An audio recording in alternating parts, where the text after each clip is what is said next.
What's up, y'all? Welcome to the On the Come Up podcast, where creative entrepreneurs share their come up journeys that turn their passions into success. I'm your host, Kimberly, so let's get started. What is up, guys? We are back with another episode.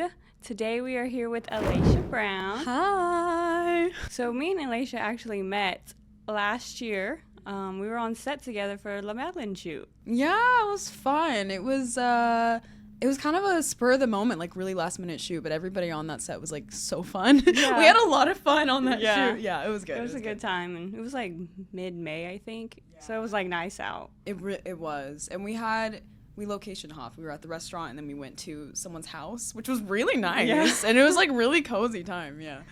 Yeah, how have you been?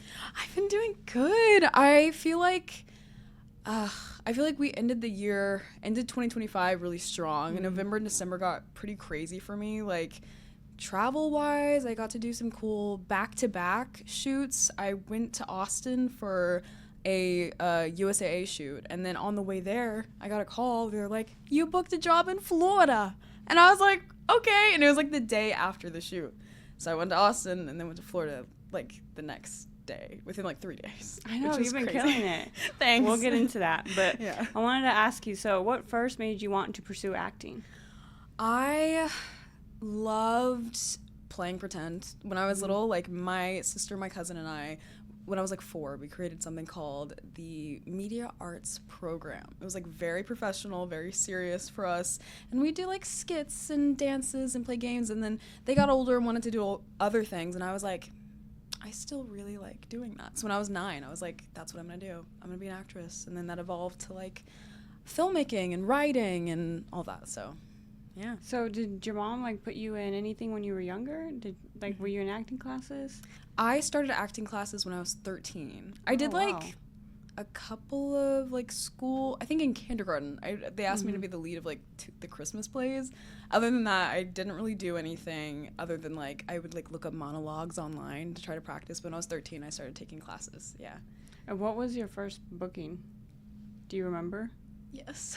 My first booking, it was a short film. As an extra in a short film, did not pay. But like it's shot in Houston, and we just so happened to be going to Houston at the same time. So I was like, let's do it, like my first thing. And we did that, and it was like really encouraging time. Like the producer and the director were so sweet to me, and I learned a lot just even from that little tiny thing. And then the first thing I did that was paid after that was a commercial for Proactive, and that was before I had representation. So I was like searching for things. Yeah. That's awesome though. Yeah. What do you think like your early days looked like? Was it just, you just mentioned that, you didn't have representation, so were you just self-submitting? Yeah, so it's always tricky when you're younger. Like they say 13 to 17 is kind of that tricky spot because they're casting 18-year-olds to play you, essentially. So I did a lot of like just learning. Like I'm a big advocate for, if you're interested in something, like just learn as much about it as you can. So it was classes, it was reading books. I had like a list. Like there's studying different methods, like Uta Hagen and Meisner, and then reading So You Want to Be a Producer by Lawrence Terman. Like I was literally just like, I was like this little kid, like I gotta know everything there is to know about film. So I would do that, and then I would look at casting calls like on Facebook and stuff because they are there.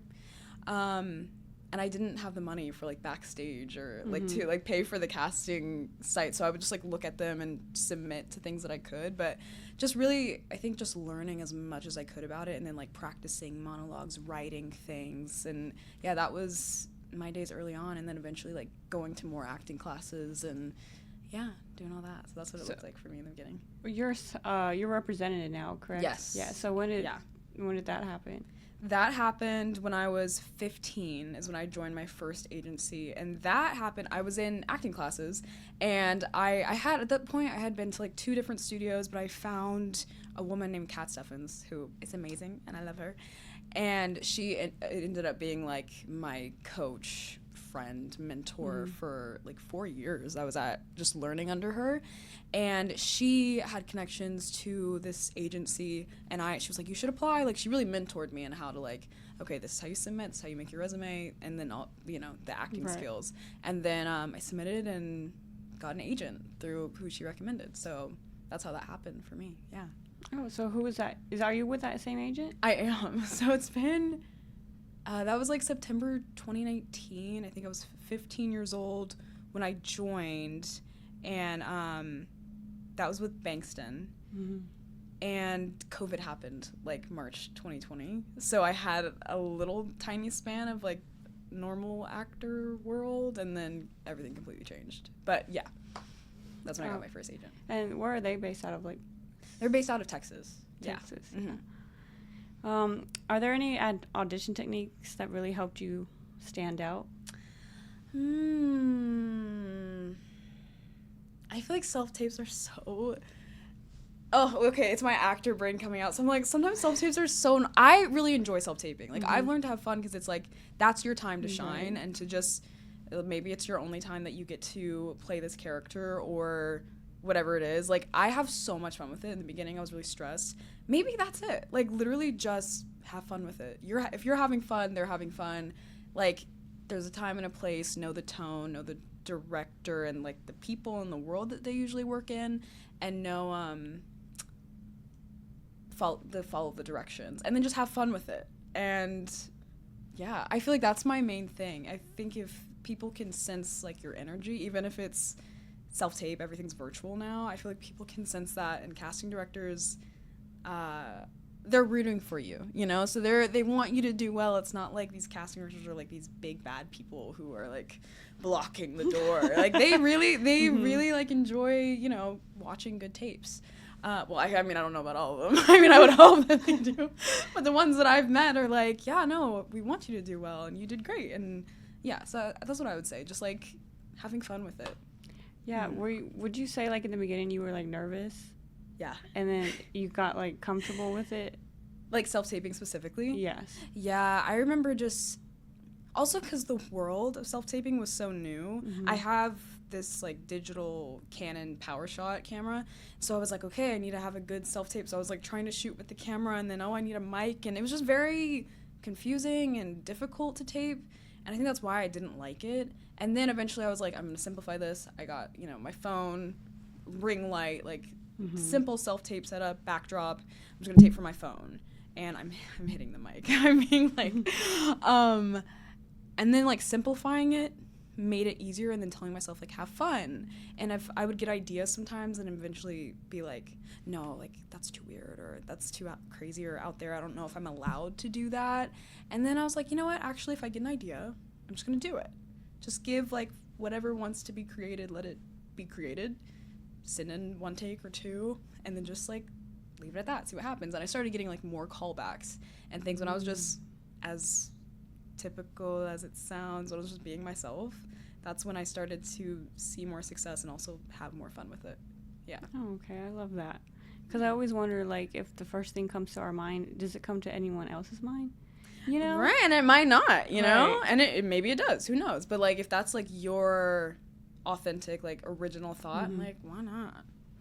Why not? What has been your favorite project so far? Favorite project so far? I love film so much. Like, I love...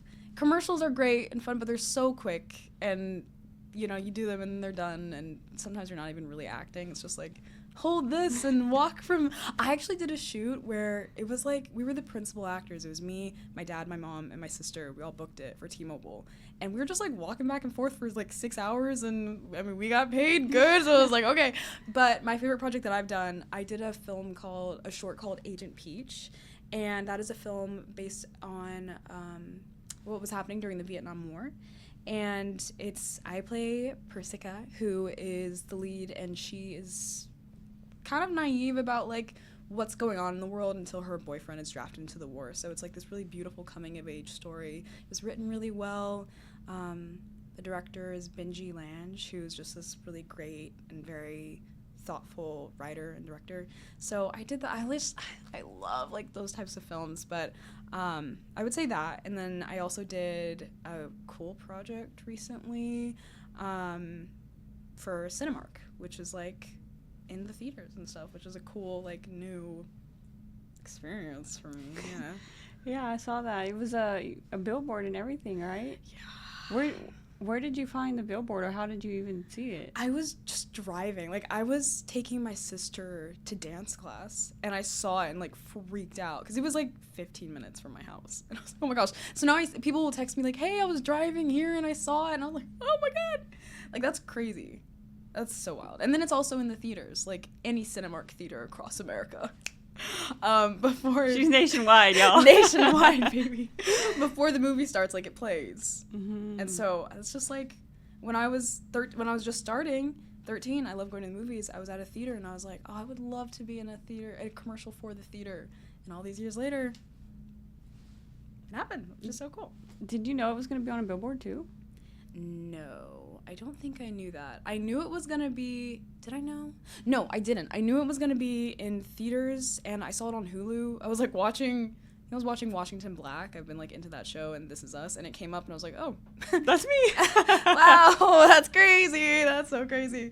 But I had wanted it to, because, you see, like, the posters in the theater of whatever promotion, and the people I worked with on that project have done all of those. And so I was like, oh, so it's probably going to be a poster, like, in here. And I always, like, write down my intentions and, like, wishes and dreams for the different projects I do. And one thing I wrote was, like, my face on a big, like, printed poster or something. And then I don't think, was I expecting a billboard? I may have wrote down that I wanted that, but I didn't know if that would happen.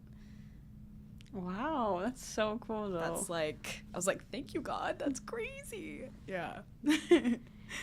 How do you handle rejection as an actor? It's a very, very, very good question. I'm a strong believer in delusion.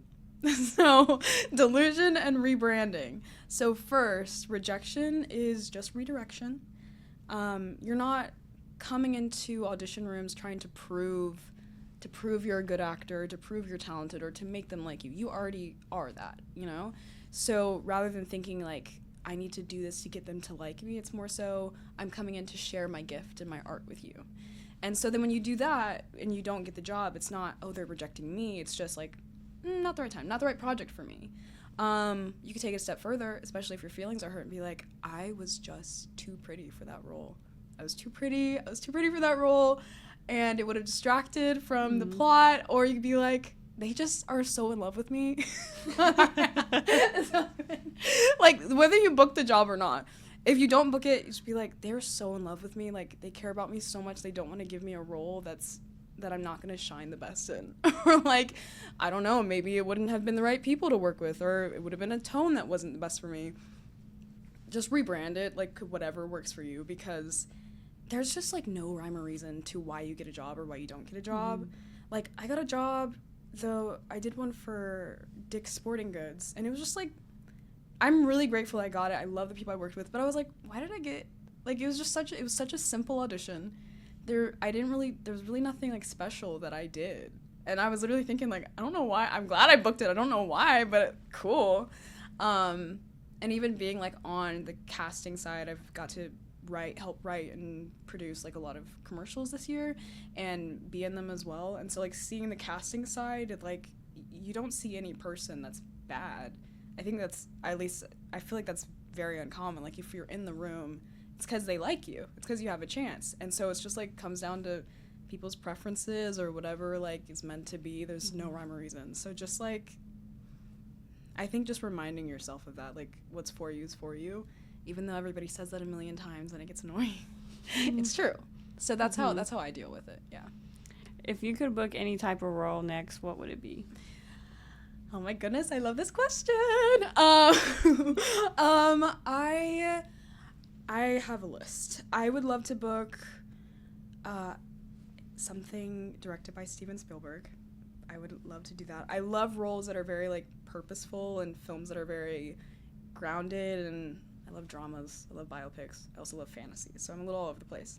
I would love to book a recurring role in a Dan Fogelman TV show. He created This Is Us, which is my favorite show ever. I just finished it like 2 days ago.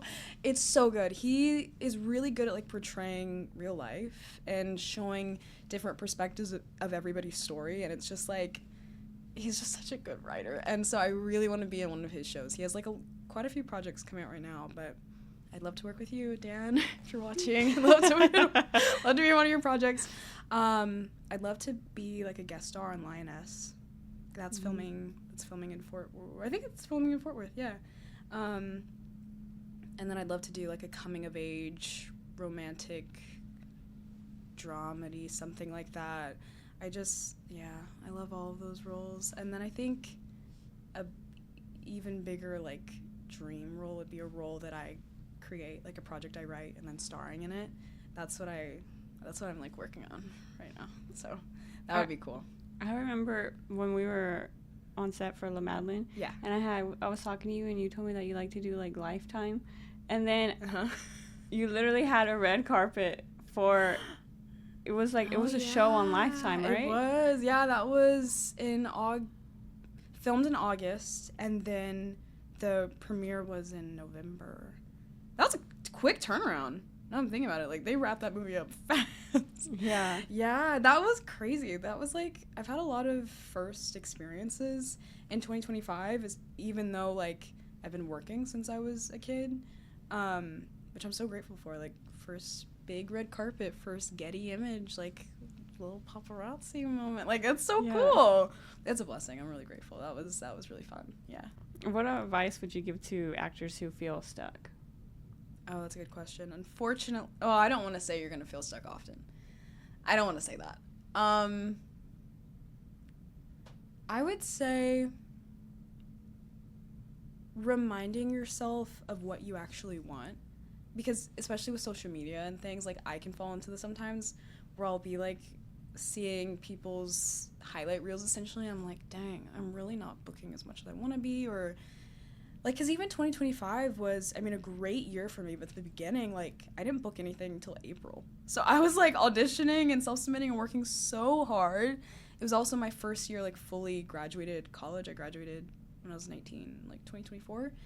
And so I'm, like, working harder than I ever have before, more time dedicated, and, like, nothing coming out of it for months. I was, like, devastated. I was so exhausted and so stressed.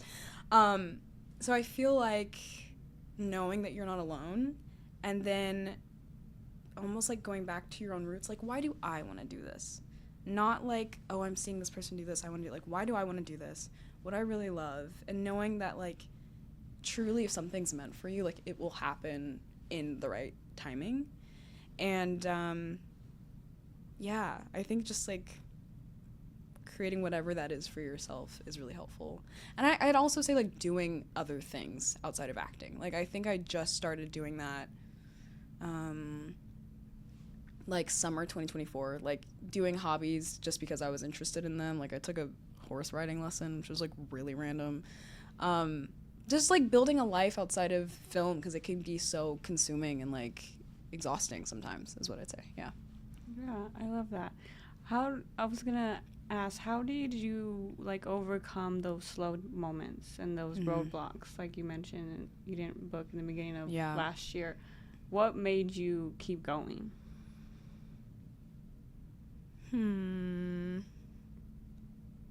I would say it has a bit to do with, like, reminding myself of why I even like doing this.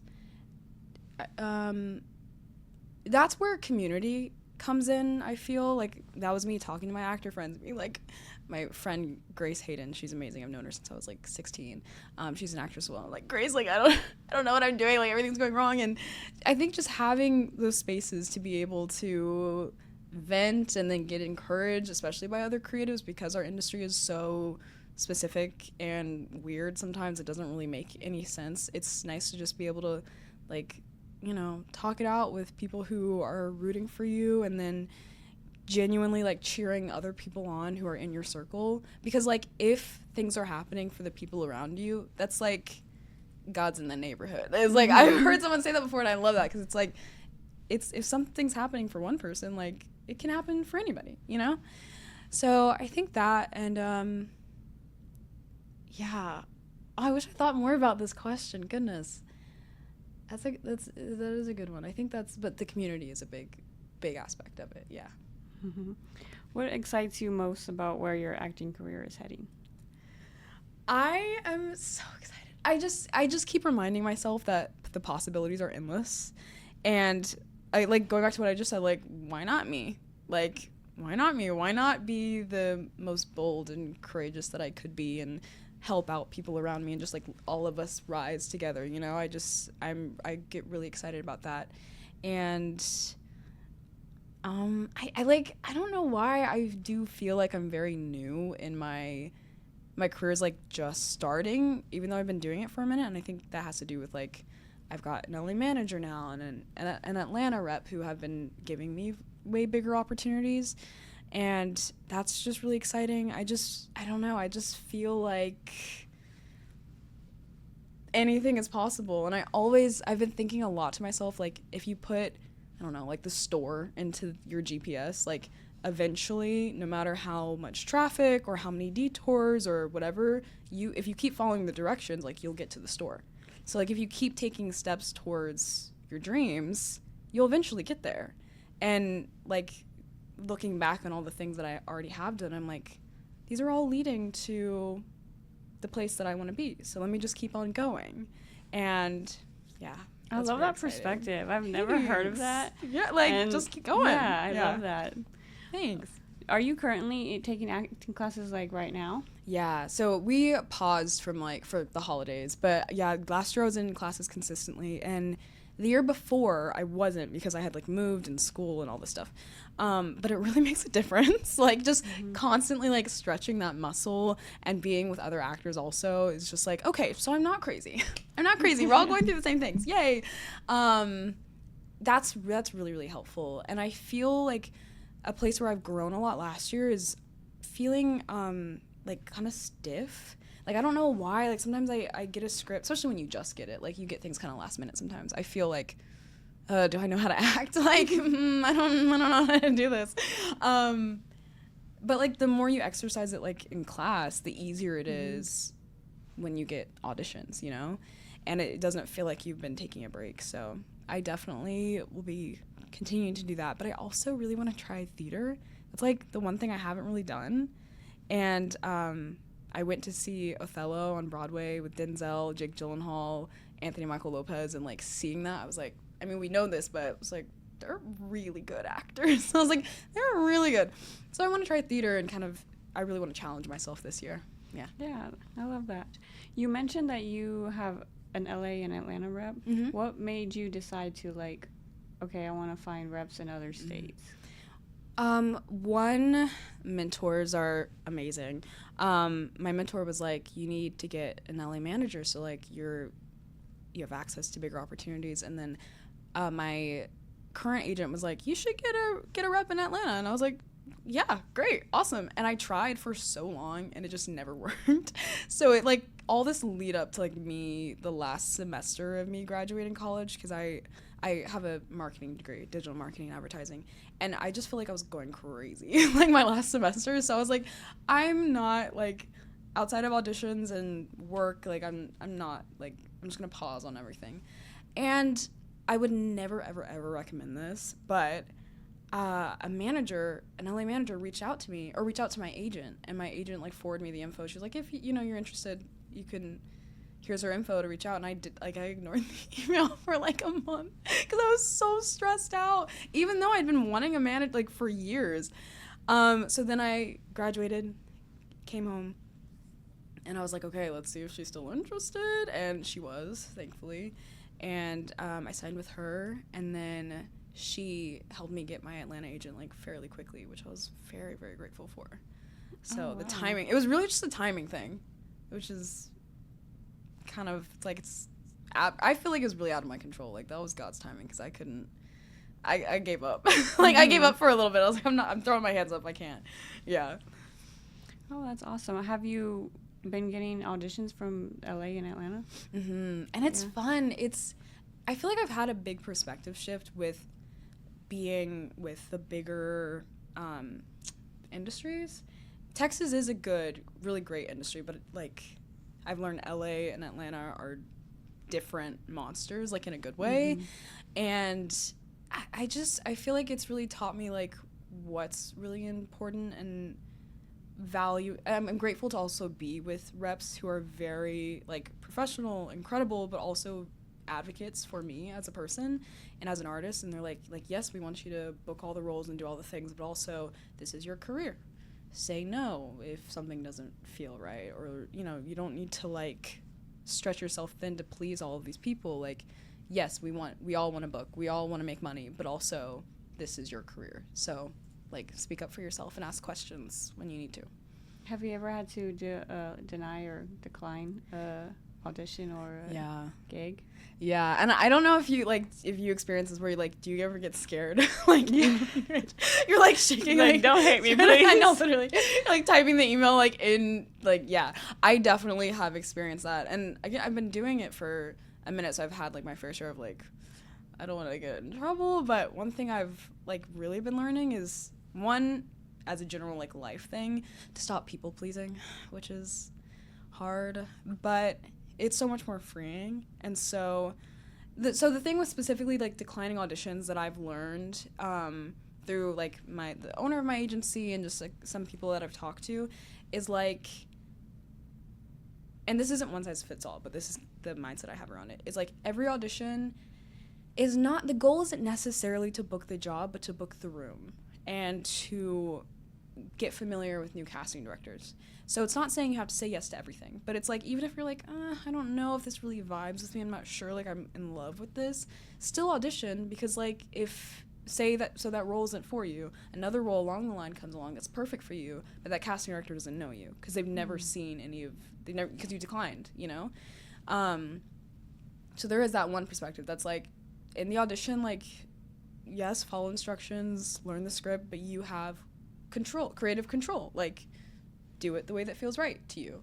So there's that perspective, but then also, like, if there are some just wild auditions, like, I got one, and I was reading it, and I was, like, thinking, like, is there a way I could do this and feel comfortable? And I was like, no, like, I cannot do it. So I just typed, like, you know, really casual, professional, and nice to my manager. I was like, yeah, this just doesn't, it was just, like, weird, like, really weird.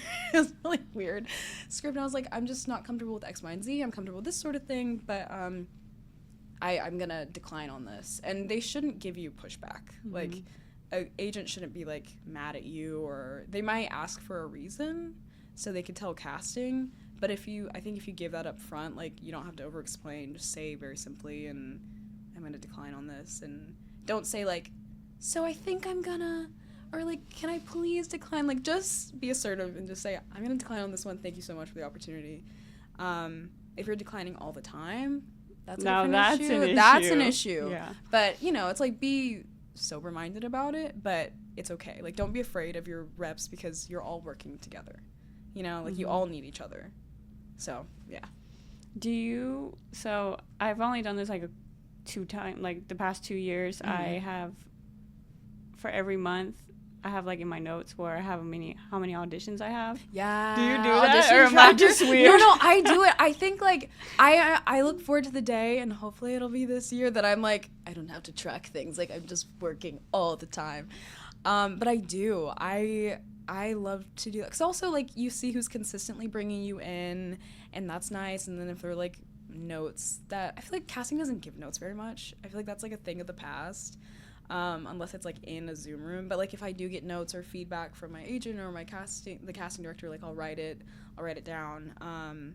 But yeah, I love doing it. I'm so type A. Like, I feel like as an actor, I'm very type A, but I'm also very type B. Like, I love to plan things, but then it's like, whatever happens. Like, I'm like, how are you, like, when it comes to that sort of thing? So my auditions that I write down in my notes are the ones that I get directly from my agent. Yeah.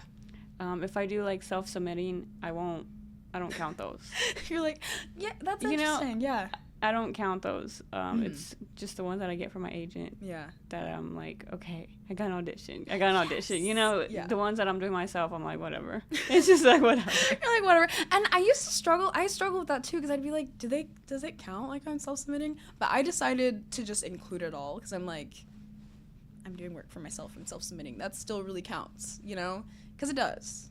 But yeah, because I've had that same thought too of like, should I write that down? But I think it all counts. You're hustling for yourself, which is good. Like you said, I feel like it doesn't count, you know, but half the time, like, it's, well, when I self-submit, it's like, some will ask for an audition, some will just book you. Oh, no, you're right. Yeah, that is so part then of that's why I'm just like, oh, well, they just booked me off a headshot. Yeah. So that's why I'm like, I count the booking, but I don't count like, the self-submission. No, that does make sense, because you're right. You can submit sometimes and not hear anything back, and then something.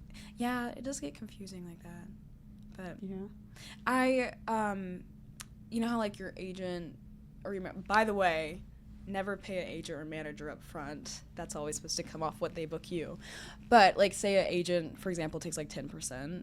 I've had it said to me that like agent they take 10% of the pay, they do 10% of the work, you do the other 90s, you know. It's like the networking and the headshots and the classes and all of that. So I like that it's like, I think self-submitting, or even if like if you're like, you don't want to self-submit, just doing that like hustle work for yourself is really good. Yeah, it's so crazy because I barely started self-submitting like probably mid 2024. And you're like living because like people were like, what are you waiting for? Yeah. And I was like, oh, you know, like this whole time I was waiting on my agent, and they're like, no, like self-submit. Yeah. And that's when I started, like, I was like, oh, okay. So I've only been self-submitting for like a year and a half. You know, but that's good. And there's some opportunities that your agents don't get if they're like under a certain like pay amount. But if it's like local to you and it's not going to cost you anything to do it, like, why not? Why not? Exactly. You know? And I feel like when you feel that you have like enough reps that are like getting you stuff, and oh my gosh, and projects that aren't in perpetuity, like I was like huge on self-submitting, like, I mean, my whole career, but just recently I like slowed down on it because I'm like, not everything, but most everything is like in perpetuity. They can use it forever, they can do whatever they want with it. And then I'm like, is that really worth, like, I've like started to learn the like, I can say no to things because time is also money. So like, I just recently, like, I just slowed down on self-submitting. If I do see something, I'll like ask my agent, but I'm like, my manager made a comment, she was like, you know, we're here to help you. You know, we're here to help you, right? And I was like, well, yeah. So yeah, I think the self-submitting hustle is really, really good. And that's how I booked they posted a breakdown on Facebook once for a Topgolf commercial, and I booked it. It was produced by Jada and Will Smith's production company.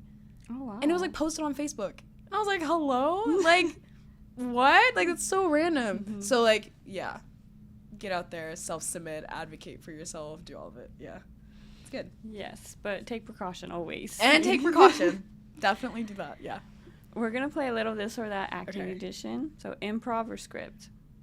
Script with a sprinkle of improv if allowed. Theater or on camera? On camera. Commercial or print? I love when you do a commercial and they're like snapping photos. So like, you know, it's going to be both. Yeah. I'm like, both? Slate casual or you do slate in character? Slate casual. Slate casual? Yeah. I feel like slating, like they're going to see you be in characters, like slate casual so they know who you are. I always wondered if people like slate like normal, like their own personality, or if they had like a little razzle dazzle to it. I think it's fun. Like, I've seen people slate in character, and I mean, like, I think it's fine. But I feel like giving like a wink to your own personality in slates are fun. So, like, there's that thought, but then the other thought is, like, they also just need your information. Yeah. So, it's, like, I don't know why slates, for me, sometimes I get so, like, worked up about slates, and I'm like, they literally just need to know my name and where I live. Like, it does not matter. But I say, like, slate casual with a little razzle-dazzle. Yeah. Yeah, that's what I do. With a little personality. Yeah. And I think, like, especially because we are taping in our, like, rooms or our studios or whatever, like, talk to them like you're bringing them into your room, you know what I mean? It makes it like more not so like stiff and scary. It's like talk to them like you're talking to like your friend. I mean, with respect, of course, like nothing crazy, but I think it just makes it more like casual and fun. Yeah, like gives you that little more on a personal level. Yeah. Yeah. Well, thank you so much. Thank you. I enjoyed this conversation for coming on, and it was good seeing you. I hadn't seen you in like I know, it's been a minute. half a year. So I'm like since last year. 3 days in. Oh, well, I don't know what date this is getting posted, but it's nice seeing you too. Thank you so much for having me. I was so happy when you reached out. I was like, yay. Yes, Yay. let everybody know where they can find you. Yes, you can follow me pretty much on all socials at Aleshah Brown. That's ALESHAH Brown, like the color.